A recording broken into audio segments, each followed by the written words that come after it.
तो आज है होली।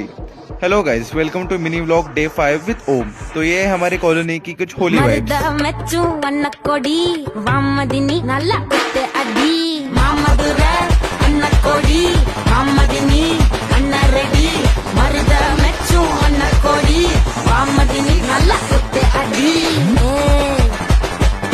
కొట్టేసే బాడాసే పల్లాసే त्यानंतर जेवायला आलो।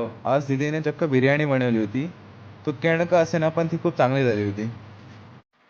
ॲज युजल कोकणकर चालला ना शिमग्याला गावी। मी आज भरपूर महिन्यांनी गावी चाललो होतो शिमग्यासाठी। आज वेगळ्याच खुशीत होतो जरा, पण ही खुशी जास्त वेळ बघवली नाही माझ्या चेहऱ्यावरती। मी आणि दीदी स्टेशनवर ट्रेनचा वेट करत होतो, पण कोकणकर शिमगा कधीच मिस करणार नाही। ते म्हणतात ना, उष्ण वार काढीन पण सण येऊ साजरी करीन। कारण कोकणात जाणाऱ्या सगळ्या ट्रेन फुल होत्या। ते तर म्हणावंच लागेल, कोकणातला शिमगा हायच भारी। पण ट्रेनमध्ये जागा नसल्यामुळे माझा आणि दिदीचा पोपट झाला होता, तर आम्ही तोंड पाडून गप घरी आलो। बकचोदी रुकनी नाही चाहिए म्हणून गप जेवलो आणि डे एंड केला। बाय।